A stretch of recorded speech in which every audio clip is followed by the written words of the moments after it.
il était de bon ton de commencer cette grande conférence Cyrano avec un bloc 1 qui portait sur les fonctions de l'État, c'est-à-dire les objectifs, le rôle de l'État.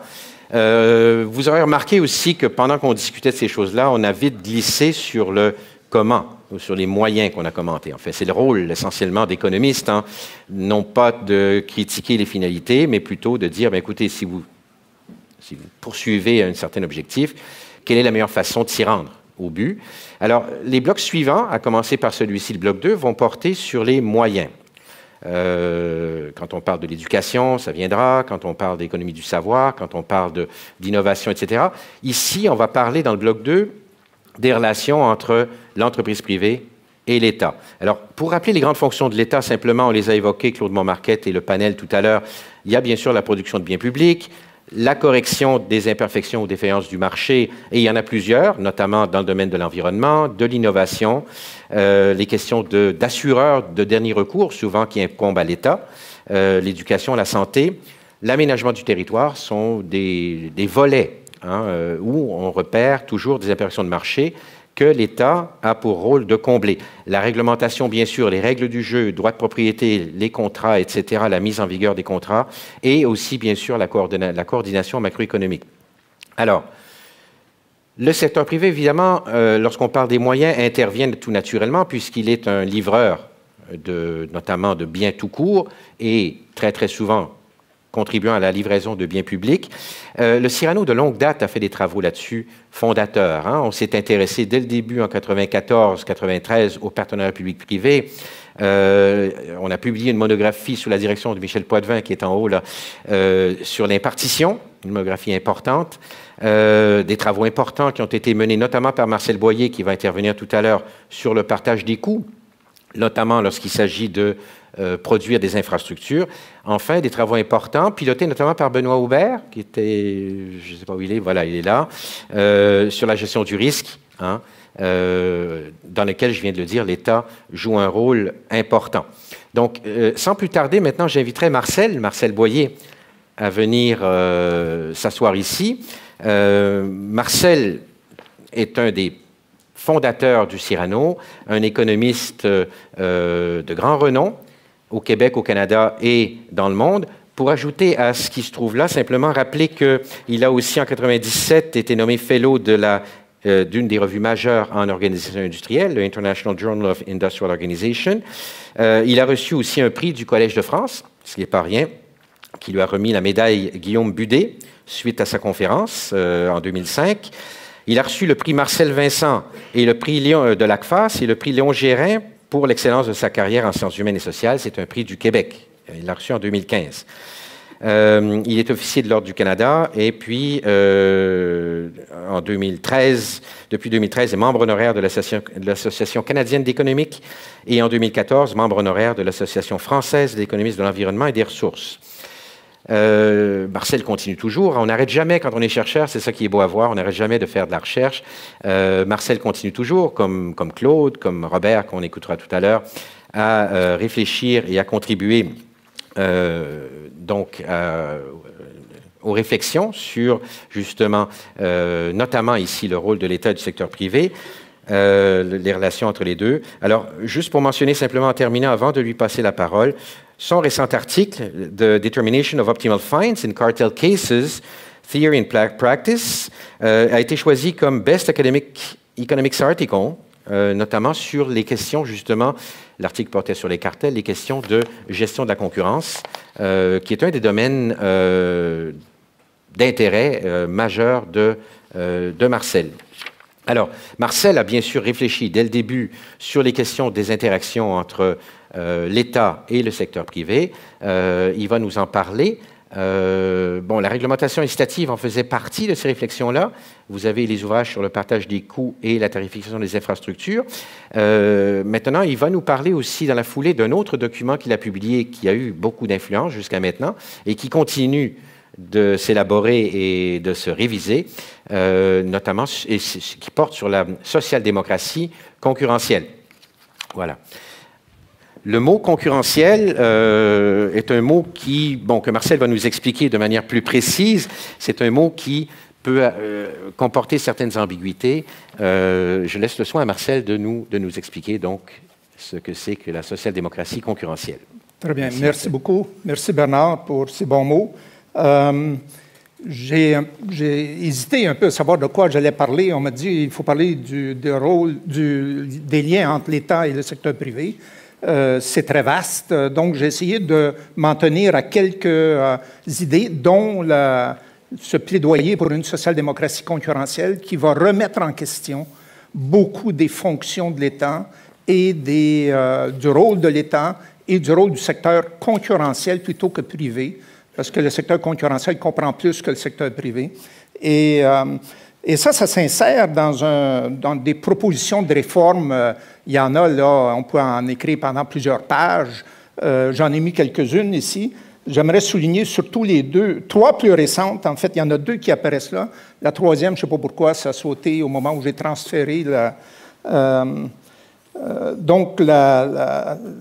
bouquin de Luigi Zingales de l'Université de Chicago, qui a écrit un bouquin sur le Capitalism for the People, suite à la crise financière des années 2007-2010, a écrit qu'il fallait protéger le capitalisme des capitalistes et donc remettre le capitalisme au service du peuple.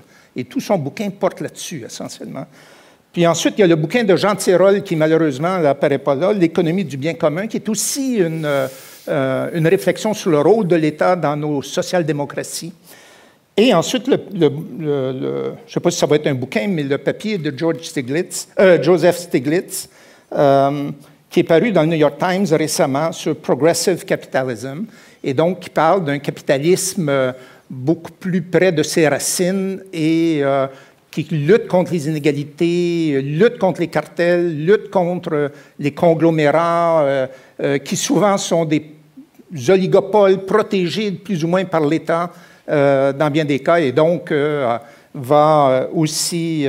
et c'est dans cette lignée-là que ma réflexion aujourd'hui, ce que je veux partager avec vous, porte. Je dirais que j'ai mis des transparents, oui, aussi, pour un peu structurer ma pensée puis éviter que je me perde dans les lignes de côté puis rester au centre du jeu. Toutes ces tentatives de définir un équilibre entre la puissance publique, donc l'État, et l'économie de marché sont embourbées d'une certaine manière. Et quand on les lit, là, y compris le manifeste de Blair, Schroeder, toutes les tentatives du 19e siècle, c'est plein. Non pas dans un conflit entre la gauche et la droite, parce que souvent c'est un peu ça, on essaie de trouver le bon milieu entre la gauche et la droite, socialistes et néolibéraux, mais ce qui est, de mon point de vue, une confusion entre les fins et objectifs d'une part et les moyens et modalités d'autre part. Pour moi, les économistes sont des spécialistes des moyens. Ce sont des plombiers qui disent aux gens, si tu veux te rendre à telle place, atteindre tel objectif, voici comment tu dois t'y prendre. Ce n'est pas vraiment le rôle des économistes de définir les objectifs que la société doit se donner d'une certaine manière. Et donc, j'arrive à la citation suivante qui dit que l'État et le secteur privé ployés pour une social-démocratie concurrentielle. Bernard dit le mot concurrentiel ici, c'est vraiment utilisé dans le sens d'une social-démocratie réalisée par des mécanismes de marché concurrentiel. Quand j'ai donné une conférence dans le cadre des grandes conférences de l'Université de Toulouse il y a quelques années, il y avait des gens qui m'avaient dit « Ah, j'avais compris du titre que tu allais montrer que les sociétés social-démocrates sont plus concurrentielles ou peuvent être aussi concurrentielles que des sociétés planifiées ou avec un dirigisme plus important. » C'est pas ça. C'est pas vraiment la compétitivité des social-démocraties que de dire comment une social-démocratie peut être réalisée par des mécanismes de marché.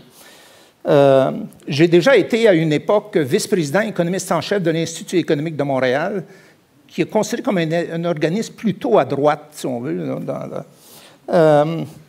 Et je donnais une conférence là-dessus sur la social-démocratie concurrentielle à l'Université de Lyon, justement, dans le cadre de leur grande conférence. Et on m'avait mis en garde contre le fait que le contenu du manifeste avait dérangé beaucoup de gens, puis que j'allais subir des attaques en règle de plusieurs profs qui étaient en désaccord total avec cette façon de voir les liens entre l'État et le secteur privé, ou le secteur concurrentiel. Et finalement, la personne qui dirigeait, si on veut, ce groupe d'opposition, après avoir lu, et c'est ce qu'il m'a dit, j'ai lu le document sur le train alors que j'avais vu qu'une description de 2 lignes, c'est ça qui m'avait fait mal réagir. Et je pense que vous avez en fait raison. Et là, il m'a demandé la permission de distribuer le document à ses amis du Parti socialiste de France parce qu'il croyait que c'était ça le véritable programme que le Parti socialiste devait se donner. Alors, pour dire comment Oui. Mais malheureusement, ils ne l'ont pas accepté, quoi. Donc, alors, laissez-moi rapidement, donc, caractériser. Évidemment, j'y vais à la hache, là, pour des raisons de temps. La social-démocratie traditionnelle, qui est un peu celle dans laquelle on vit. Okay? Je dis, c'est un modèle socio-économique dépassé. C'est une social-démocratie qui freine performance et croissance, car elle est trop orientée sur les moyens, essentiellement non concurrentiels, le rôle de l'État, la puissance de l'État, la préservation des droits et privilèges acquis, la protection des rentes et intérêts corporatistes et la sauvegarde des vaches sacrées et des symboles institutionnels. Par ailleurs, la social-démocratie concurrentielle que j'ai caractérisée et que je caractérise dans le manifeste dont Bernard a parlé, qui est en révision, mais qui date de 2009, mais finalement, comme tous les bons documents, ça vieillit bien avec le temps, mais il y a des ajustements à faire. C'est un modèle socio-économique prônant flexibilité, efficacité et imputabilité, une social-démocratie génératrice de performance, de croissance, car elle est orientée sur les fins et objectifs. Il faut les définir.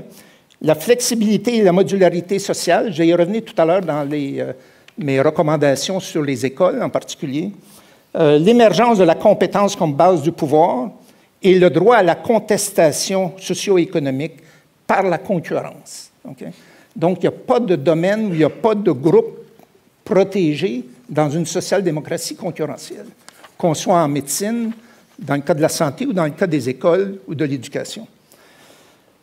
Alors, pour réconforter les gens, je dis que le grand objectif de la social-démocratie, c'est le bien-être optimisé de tous les citoyens, l'objectif de cohésion sociale, la croissance maximale et la liberté économique et le droit à la contestation économique. Comment on va articuler ça dans un modèle de relation entre l'État et le secteur privé ou le secteur concurrentiel? Je rappelle les 4 facteurs de croissance, les Fab Four, pour rappeler un peu l'époque des Beatles. Le capital humain, en qualité, en quantité et en qualité, donc toute l'éducation.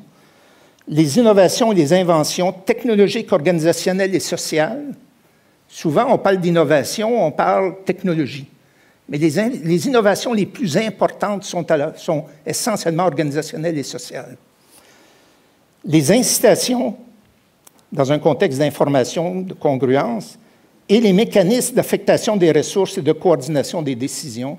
Et j'ai mis des étoiles aux 2 derniers parce que ce sont les 2 facteurs fondamentaux qui, en fait, conditionnent et déterminent les 2 premiers. Et ça a été le grand projet fondateur du Cyrano. Quand on lit les documents, et Marcelin en a fait état là, au début, quand on lit les documents de fondation du Cyrano, c'est ça qu'on retrouve. On veut parler de politique publique, d'organisation et de marchés efficaces. Le groupe qui a beaucoup travaillé pendant plusieurs années sur la finance au Cyrano, puis qui continue à le faire, là, mais qui à une époque était un groupe quasi dominant au Cyrano, portait sur l'efficacité des marchés financiers. Okay? Et des instruments à mettre en place pour assurer la...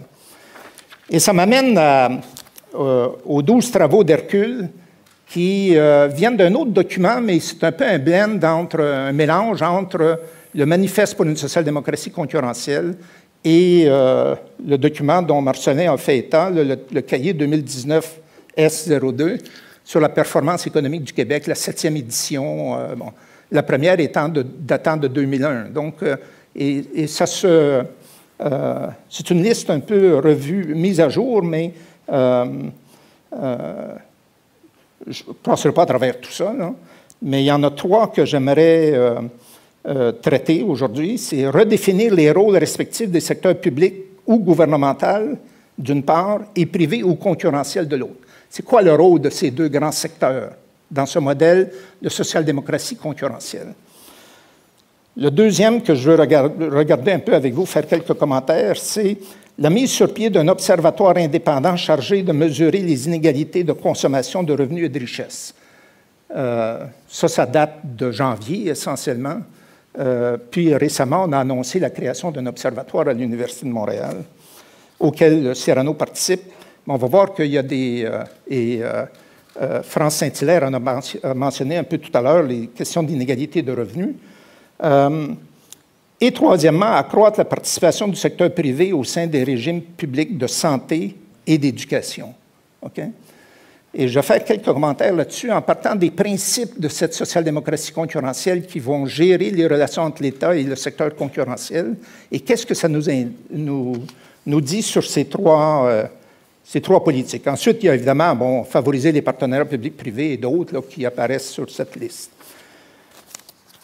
Alors, les rôles respectifs des secteurs publics ou gouvernemental et privés concurrentiels ou concurrentiels. Le rôle du secteur public, premièrement, définir le panier de biens et services publics et sociaux que la société va vouloir se donner. On propose aux gens, par le processus électoral essentiellement, voici le panier qu'on propose qu'on se donne comme société, et les gens votent sur essentiellement des paniers de biens et services publics et sociaux. Okay? Deuxièmement, faire les arbitrages nécessaires parce qu'on ne pourra pas tout faire. Donc, il faut décider qu'est-ce qu'on va garder dans le panier et qu'est-ce qu'on va laisser de côté, en quantité et en qualité, que ce soit dans le domaine de l'éducation, de la santé et autres, des infrastructures.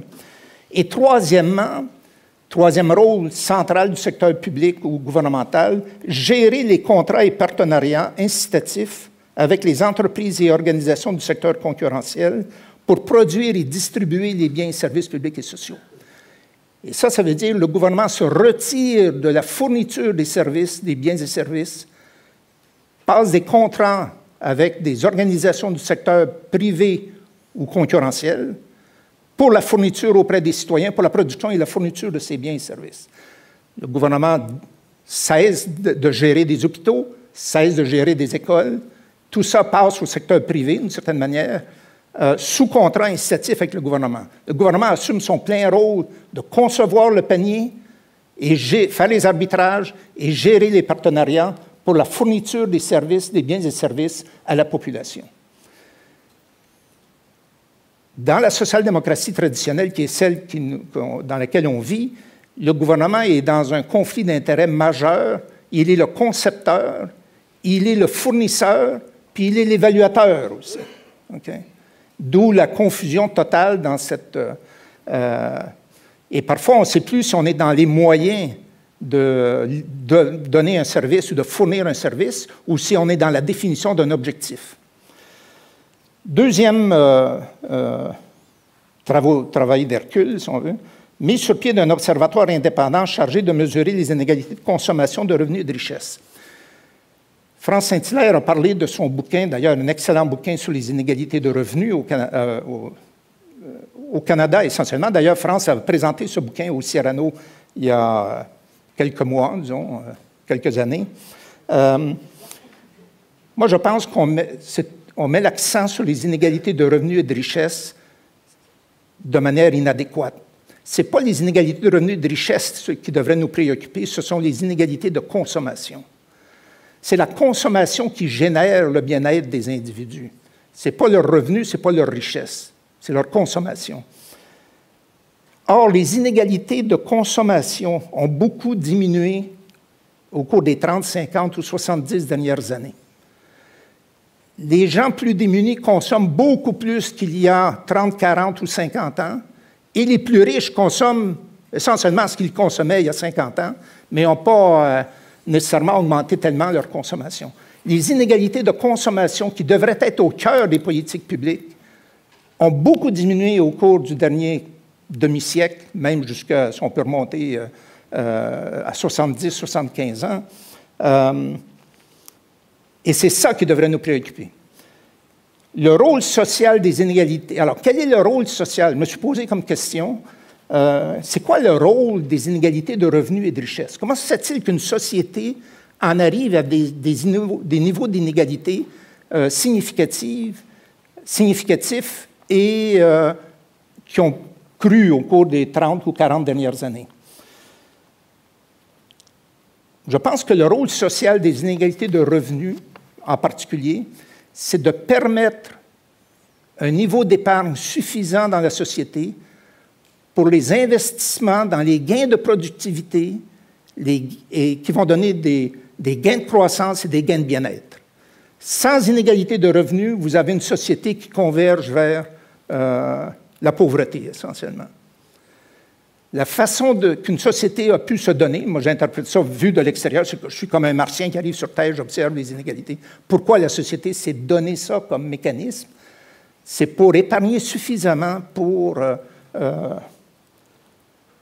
dans le PIB, les investissements en particulier en machinerie, les investissements à caractère augmentation de la productivité. On observe que, et je pense que ce sont des données corroborées aussi par Robert Gagné et son groupe HEC, le Québec est plus égalitaire que le reste du Canada.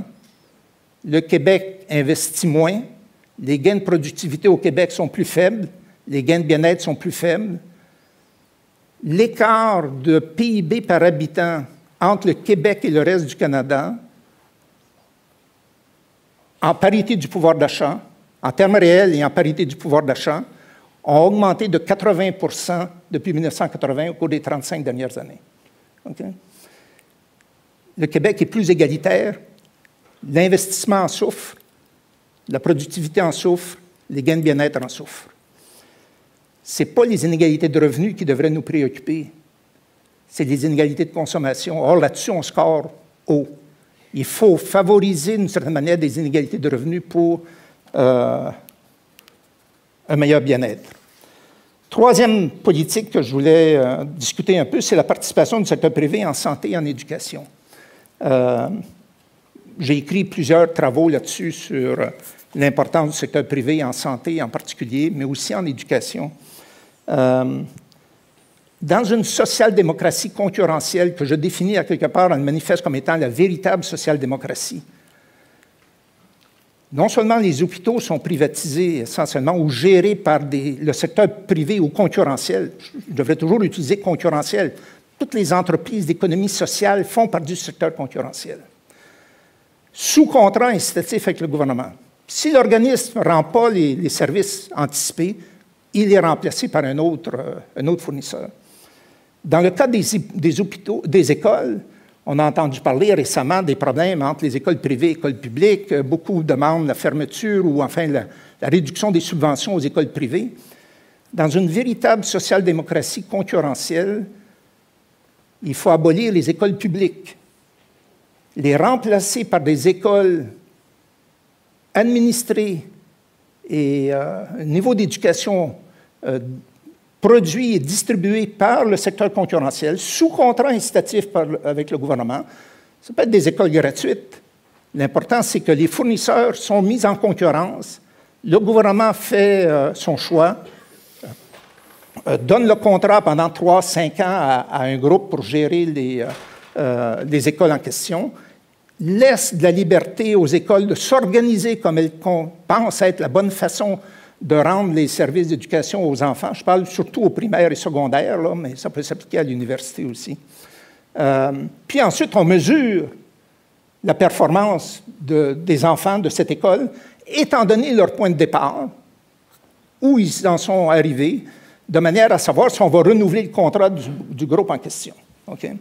Et ça, c'est un système scolaire social-démocrate où il n'y a pas d'école publique, au sens, je suis un peu agressif là, en disant, parce que le gouvernement finance le système d'éducation au primaire, secondaire, mais les écoles, l'enseignement, il est fourni, il est produit, fourni, distribué par le secteur privé, avec une forme de modularité. J'ai parlé tout à l'heure de l'importance de la modularité. Ce n'est pas one size fits all. Une organisation doit s'appliquer dans toutes les écoles. Par exemple, on parle des hôpitaux avec des super infirmières. bien, les écoles, il devrait y avoir aussi, possiblement dans certaines écoles, des enseignants responsables et des super éducatrices qui sont là pour servir d'aide aux enseignants, qui prendront en charge 3 classes, puis dans chacun des sous-groupes, il y aura des super éducatrices pour rendre le service. Laissons les écoles s'organiser comme bon elles semblent pour pouvoir rencontrer les objectifs du contrat qui les lie avec le gouvernement. Merci, Marcel. Très bien. Je ne me présente pas aux élections, par contre. Là, et ça met bien la table. Je sais que ça, je pense que ça susciterait un engouement populaire, là, mais... Et ça met très bien ça met très bien la table pour le panel qui suit, dans lequel on va probablement, très certainement discuter de sujets plus pointus. Tu as abordé l'éducation, tu as abordé la santé, etc. Le panel va sans doute en parler. Ensuite, il y aura une interaction entre vous. Ce que je retiens de ton intervention aussi, c'est très important, et c'est là que le Cyrano aussi peut beaucoup contribuer au débat public, c'est l'importance de bien définir les problèmes. Tu en as relevé 2, hein, la question, par exemple, de les moyens et les fins. Et savoir, c'est important de s'interroger sur la chose et puis de bien distinguer les deux, si on veut ensuite bien assigner les rôles. La deuxième chose, quand tu parlais de la redistribution et des inégalités, est-ce que vraiment ce sont les inégalités de revenus qu'il faut viser, ou l'égalité des revenus, ou plutôt l'égalité, ou enfin une plus grande égalité dans la consommation? Ce sont des questions définitionnelles qui sont extrêmement importantes. Encore une fois, bien poser les problèmes, c'est souvent le premier grand pas à faire en vue d'une solution appropriée. En tout cas, je vais passer au panel tout de suite, et puis on aura l'occasion de vous faire interagir. Merci, Marcel.